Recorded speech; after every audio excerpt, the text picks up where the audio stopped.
And the Papal Ninja on it, bounding through the floating steps. Regroups before going to the rope. Oh! Oh, okay. He's got angels with him, fathers on the side. Now the cannonball drop. Brian was impressive from the start last year. Top gymnast at Cal Berkeley back in the day. All right, get it. Woo! And he's through. Yeah, but now this is where he has to tap into his gymnastics ability right here on the flywheels. Competed in the parallel bars and the rings in college. Looking right at home on this obstacle. Hey! Wow, look at that launch. Big jump. And he's moving quickly, already up for block run. And flies through it. Keep clapping. Keep clapping. I feel like a ninja making that run right there, Ricky. That's as athletic as I We get. just hadn't finished cutting your little mini doc before you came out. You know, your personal life story about what you overcame to walk just to this stage. It's really been, right, exactly. The amazing story. We call it, whenever they tell one of those sad stories and you start to hear I call it the cancer piano. When you hear that soft ting, ting, and the ironic thing. So I was on Celebrity Apprentice. You won. I won. Nothing. I thought I was waiting for the applause there. And I got to unfortunate tell, for that season, but you did win. It got a little politicized, but when I have rheumatoid arthritis, and I told my story in the final episode, and they gave me the cancer piano. And I was like, I didn't know my story was that sad, but they did it. How did you feel when you got the cancer piano? It was. Was there a part of you that wanted to be like, guys, no, it's okay. Like, don't do that. Well, yeah, because I mean, I guess sometimes, you know, it was a really interesting lesson for me, I think. First of all, going on the show, going on Celebrity Apprentice was interesting because I've been hosting for so long. And I love hosting American Ninja Warrior, but the thing I've realized is I don't risk anything. And I'm the one who gets to sit there just like a fan and watch these amazing people who, for the most of them, they're not professional athletes. They're not used to being in front of the camera, but they've trained for months or years for this moment. And they're out there in front of the bright lights with their family watching, with thousands in the audience and millions watching at home for this one moment. And I guess going on Apprentice and being a competitor and just feeling the pressure of not doing anything physical, but being on the show where you know you're going to be judged and you're going to be dissected in the boardroom, it gave me such an appreciation for what these athletes actually do. And this is something I'm used to. I'm used to being around the cameras, and I was still sleepless nights the entire time worrying about how the competition was gonna go. So what these athletes do on our show, these people who have families, who have full-time jobs, who come out here and who perform at the highest level when the lights are at their brightest, it's amazing. It amazes me. Let's go back to when you first started hosting American Ninja Warrior. You started in its second season, yes, right? Yes. And you were doing, I'm not sure if you still do stand-up, but you were doing a lot of stand-up before that. I just came from Omaha. I was in the Funny Bone headlining the club out there, yeah. Right on, so you're still doing stand-up, yeah. Still on the beat. I'm hilarious, as you can tell by the straight faces here. I'm curious, you know, when you start doing American Ninja Warrior, obviously these are sometimes sensitive stories. These people are risking it, but, you know, sometimes they do fall on their face. Yeah. Was there a part of you that had to sort of train your sort of natural stand-up mentality to put it aside? Like maybe you got out there and started hosting for the first time and you're like, oh, going down. And they're like, I actually have a joke. No, I have a joke about that. Where I talk about that, where it's the struggle. So one of my best friends is also a comedian, PJ Walsh. He's a guy who served in the military. He's been overseas, tours around the globe doing shows for the troops, and he's competed on American Ninja Warrior. You've done that as well. You've done U.S. shows and stuff. Yeah, and again, the best audiences you'll ever get. You'll go to, we've been to Afghanistan or Iraq, and you'll go to a forward operating base where there are 80 people. And I was going back in like 2006. They wouldn't have internet. These people are virtually cut off from the world, and you fly in on a helicopter and you tell them jokes.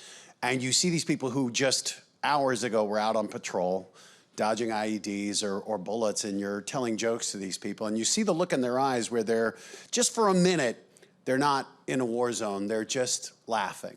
And you're like, God, how amazing is it that you get to do that? But back to the point, so my buddy PJ Walsh, who does these amazing things, he's on the course, and on the show, our calls are very celebratory and respectful, but I put my phone up to record my call of him because when he fell and hit the log, I was like, oh! I'm laughing and I'm going, wait, is he okay? He's okay, but my God, he smashed his face into the log. PJ, when you watch this, that was hilarious, buddy. I said it to him. I said, you may want to wait a few days before you watch this one, because I think it's going to leave a mark. So yes, to answer it, there are times where you'll find a little hilarity in the moment. The other thing is, we will do it all night long. So we're calling for 8 or 9 hours a night, and sometimes, at 4 a.m. on the second or third night. You've got 8 or 9 hours a night. How long do you usually, end up shooting in a city? So tonight we start the city finals in LA, and 6 weeks ago you saw the city qualifying, but the way we shoot it is we'll go back-to-back nights in a city. So the first night we'll have about 120 runners go through, which usually is from around 9 p.m. to 6 a.m. And the second night we'll have 30 to 35 go through in the city finals, which is what you'll see tonight in LA, and that's usually 9 p.m. to about 3 or 4 in the morning. Now, do they have the runners show up and run the course, and then the producers get their story and go shoot with them after, or is it like they get their stories when they're? So out of that 120, about 100 of them have applied and submitted videos. So coming in, Akbar and I will get a one-page bio on them, where they've answered a lot of background questions. We'll have a video that they've submitted, and for a lot of them who are returning, we'll know their stories.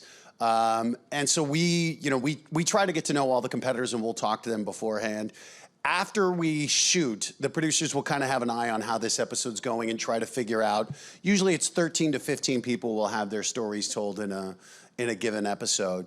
And so the producers will kind of dig a little deeper, and then for a select few, they'll shoot what are called hometown packages, and that's where you go and you'll see some professionally produced video where they'll travel to their hometown and shoot a little more background on it. And what we found is, it's funny, it's really the Olympic model where you tell, it's 90 seconds maybe to 2 minutes for the backstory, but in that time, you can learn so much about somebody, and we found it is some of the best storytelling in those 90 seconds. And that's kudos to really Anthony Storm, Brian Richardson, all the producers who found a way in such a short amount of time. I mean, if you sit down at a bar and talk with someone, you barely get past hello in that amount of time. And I'm just thinking in Cleveland, we had someone, Sarah Paulson, who one of the most impactful, I remember watching this lady's video. She had a 4-year-old son who was completely healthy, told he had a brain tumor, and within a matter of months, her son passed away. And she had video of him in a pool, running on these little pool floats saying, I'm gonna be a ninja warrior. I'm starting to choke up on this.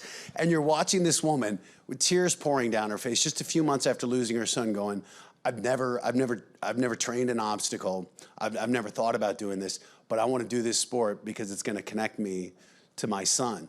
And like when I watched the episode, I knew the story, I'm familiar with it, and I still watched it, and you just see the genuine emotion in these athletes. And we often talk about someone like Jessie Graff, who's unbelievable and amazing, and she's doing things that a handful of people on the planet can do.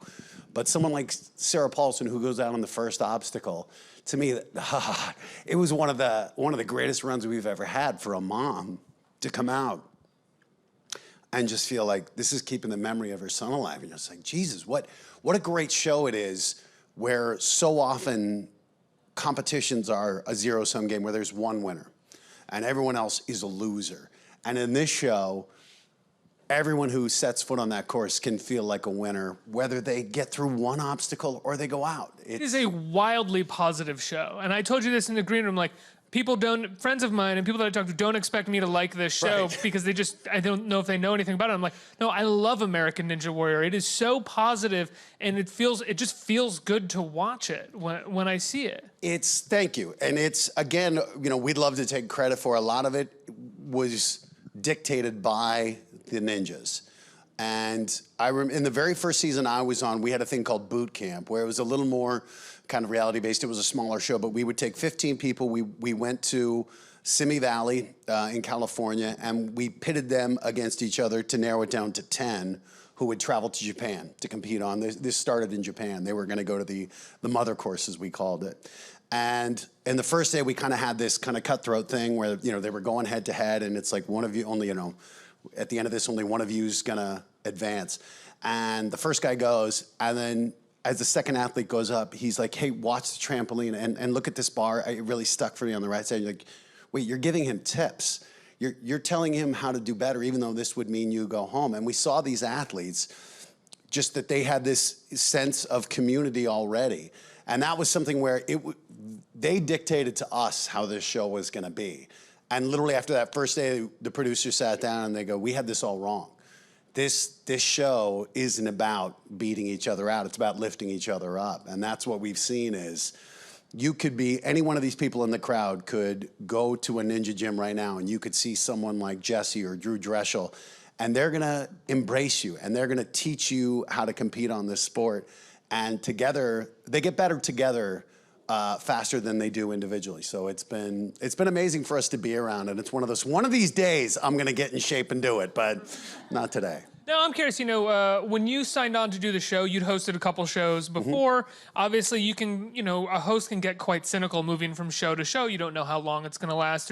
You have very limited input a lot of the time. You show up, get on your spot, throw out a few lines that have been given you, you collect a nice paycheck. It's a wonderful gig, but, it's not the most fulfilling work. When did you realize, because you are incredibly passionate about the show and you're very excited. When did you realize in this gig that this was something that was very fulfilling and more than just a hosting gig? Well, I mean, the first season, I think I started to see, for me, having been an athlete, I played baseball in college and being around sports, pretty immediately, I loved the concept of it, but, I started to fall in love with seeing ordinary people do extraordinary things. And I just thought, it's something I can watch people playing quarters. If you're really good at it, I love watching someone do something that they're good at. So for me, I fell in love with it immediately, but it really was, I think, when Casey Catanzaro had a run back in season 6, and it was the run that went viral, where she completed a city finals course. And it was shared on Facebook, and people are sharing this thing, and I don't even know that most people knew what they were watching, but they sensed that it was something kind of special, seeing this girl who's 5 feet tall, 95 pounds, on this unbelievable physical course, and seeing her passion, and I think, hearing our passion and seeing the fans, you just felt like you were watching something cool. And when I started having it shared with me on Facebook by people, you do 1,000 things in this business. You never know what's gonna last, but that was the first time I felt like people knew what this was. And now, wherever you go, if you say you're a part of American Ninja Warrior, I don't have to explain, everyone knows it, or knows someone who watches it. And it's been so awesome to be a part of something, and it's grown past a show. That now there are year-round competitions that are going on in ninja gyms, and we're gonna be... The fact that there are ninja gyms. Like, that was something when I tuned into the show for the first time. I think I had probably tuned in like season 5 or something, or season 6, and was like, what is this show? And then they started to be like, I train at a ninja gym. I was like, they have their own gym? What is this? What cult is this? And then it's like some craft cocktail bar in New York. Where else would they have that? It was amazing. When we first started, there was one guy, David Campbell, who had obstacles in his backyard.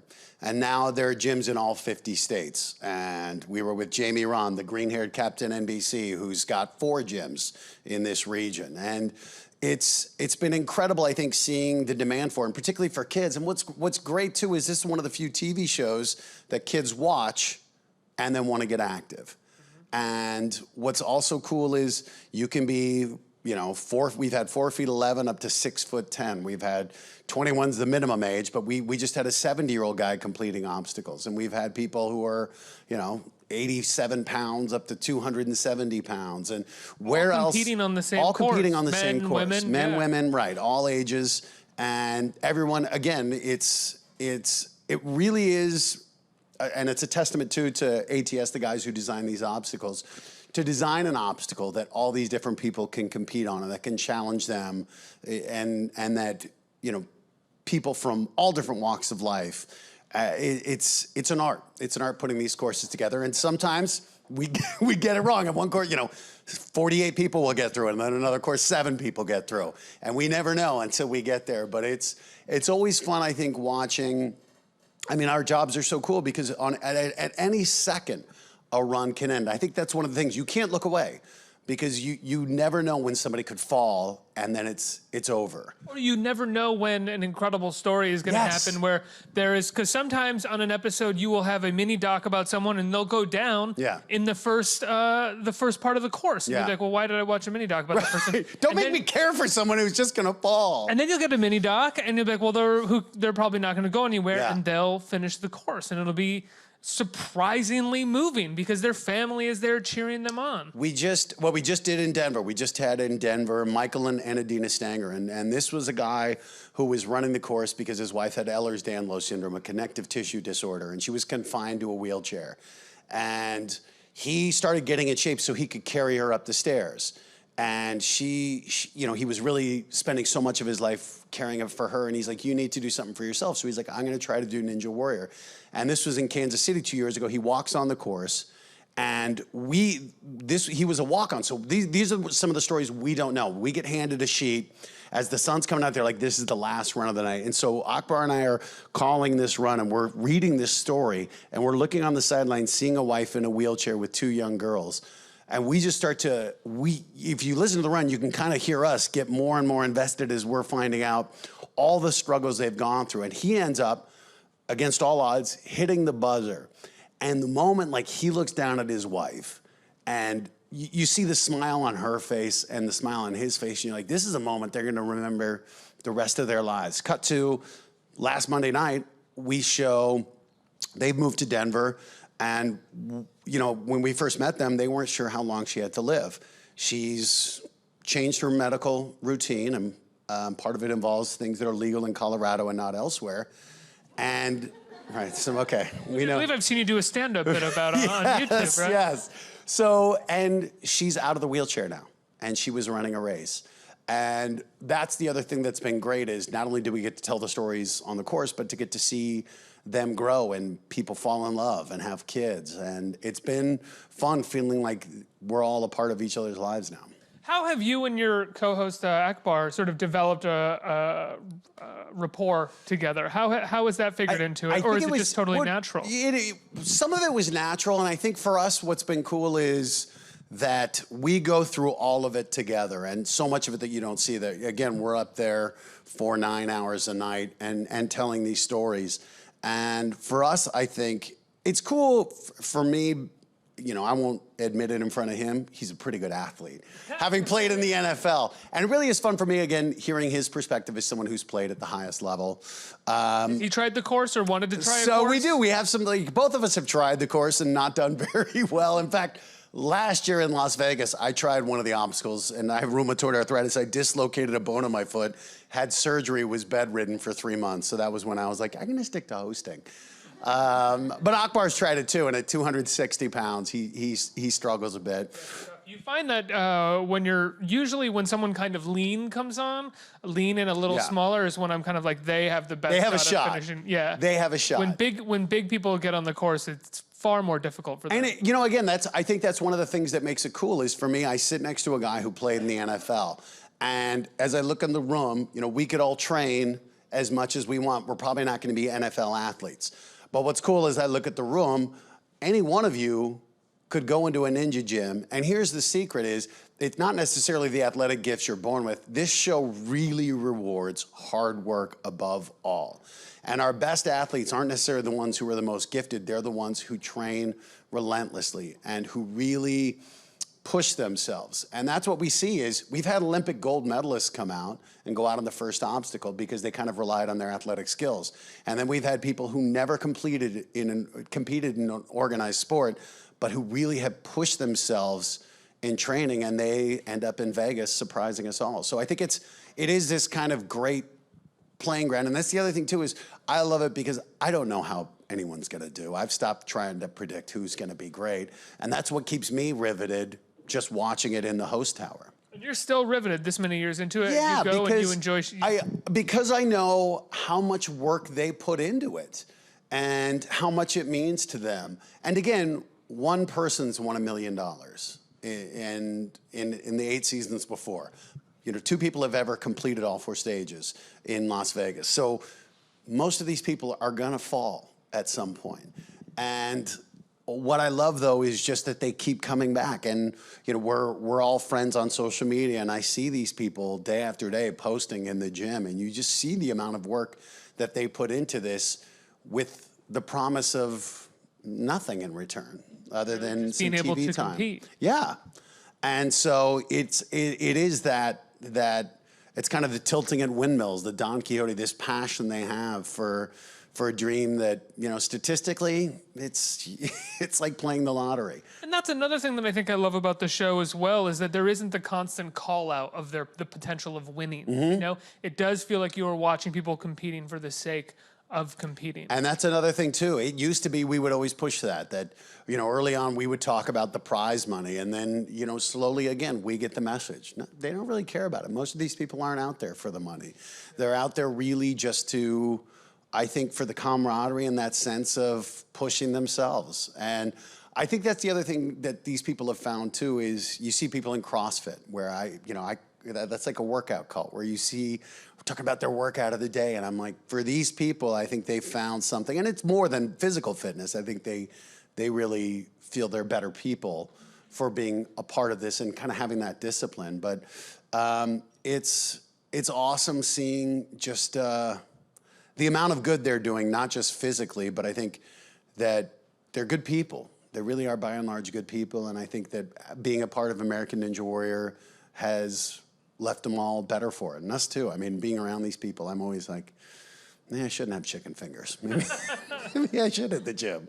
Now, before I go to audience questions, I got to ask, it came up at the beginning of the conversation, you're winning the new Celebrity Apprentice.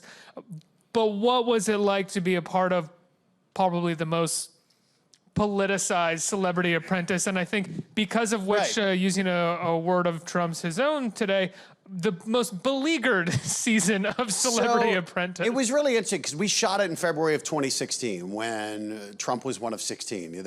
No one had an idea who was going to get the nomination. We shot it in LA, and it was distinctly being rebooted. This was Hollywood. This was Schwarzenegger.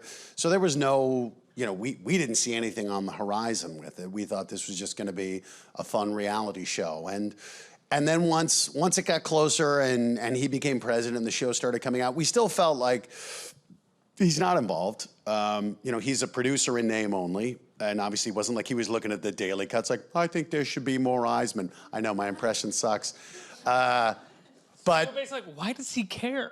Well, that was the thing when it came out, and then he starts, going at Schwarzenegger for the ratings, and knowing he is a producer on the show, he's really sabotaging his own show. It was one of the things, I think for me, what was unfortunate is ultimately, like Ninja Warrior, this Celebrity Apprentice really is, it's us doing these challenges. There's nothing really at stake, but the charities we raised, I raised almost $1 million for my charity, the Arthritis Foundation. Like, this is making a substantial difference. This show is really at its core doing good. And yet it became so politicized and people were like, we're just not gonna watch. And it's unfortunate because you feel, like again, I got to tell my story. And at some point, everyone on the show got to talk about their charity. And you're like, this is unfortunate that people, aren't gonna hear some great messages because of that. So, it was disappointing, I think, to feel like I thought it was an entertaining show, and for me, I really enjoyed getting to meet Arnold Schwarzenegger. I'm a huge Schwarzenegger He's the man. He's great. And the other celebrities too, like Boy George and for the charity. So it's, although I will say the day after I won, I got a call from a DC area code and I thought, oh my God, he's calling to congratulate me and to offer me a position in the cabinet. It was a spam call, but. You know that congratulations would have come with like a congratulations, but unfortunately, the show isn't as good now as it was when I was the host, but congratulations, but it's not that you're good. no John Rich. Yeah. Right, yeah. No, it was, and obviously the only reason I got it was because of American Ninja Warrior. And so ultimately, I've gotten to meet Schwarzenegger. I've worked with the Arthritis Foundation to raise, again, $1 million. And now I'm involved with After School All-Stars, which is his charity. And so, what I look at is the good we did on there and the fact that I was the champ. I loved winning. That was awesome. It made it such a better experience. Let's get some questions from the audience. Who was it right there? Hi, Matt. Hi. So I'll admit I was one of the people who got turned on by the show from Casey's run on Facebook. So I'm curious because I also really love the celebrity episode that you guys did recently. Yes. So were any of the celebrities like really surprising to you, like any of their runs? So for those who don't know, we did a Celebrity Ninja Warriors, part of Red Nose Day, another charitable endeavor. And we had 10 celebrities come out. And all of them did better than I expected. But Stephen Amell from Arrow, who, if you guys know the opening of Arrow, he has a salmon ladder in the Arrow cave. And so for me, I was like, a lot of celebrities have talked about coming out. Their hesitation was they were afraid they would fall and in their minds look ridiculous. And we always thought there's no shame in falling, but I understood. But for Stephen Amell to come out, who plays a superhero, who is supposed to be, and who's in tremendous shape, I thought this was the one guy who really risked a lot, because if he falls, people are like, oh, I guess he's not really a superhero. And he did unbelievably well and actually got up the salmon ladder, which wasn't even a part of the course. He was great, but I think the run that most surprised me was Mina Suvari, who is not, by her own admission, is not very athletic, and came out and they got to practice the course, because we did want them to do well, and she fell on the floating steps and smashed her face and was crying and went into her trailer, and everybody's like, I guess we just lost Mina Suvari. Instead, she comes out on the course, but she's terrified. And that's an emotion we'd never seen before on Ninja Warrior, with someone who's petrified to attempt the obstacles. And she ended up getting through it, and at the end on the warped wall, they made like a human chain of ninjas for her to climb up.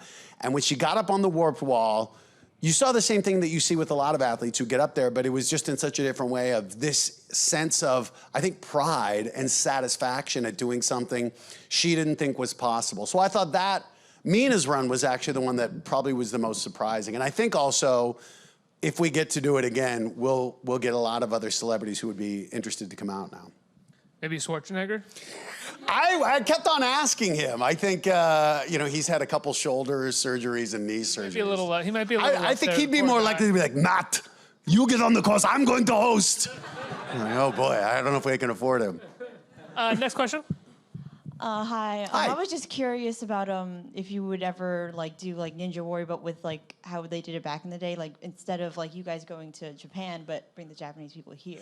Well, we have. Have We've done USA versus Japan, where we had 5 of the Japanese athletes come over, including Makoto Nagano and Yuji Urushihara, who both have completed Total Victory in Sasuke, which is the original Ninja Warrior, which actually just took place this past weekend.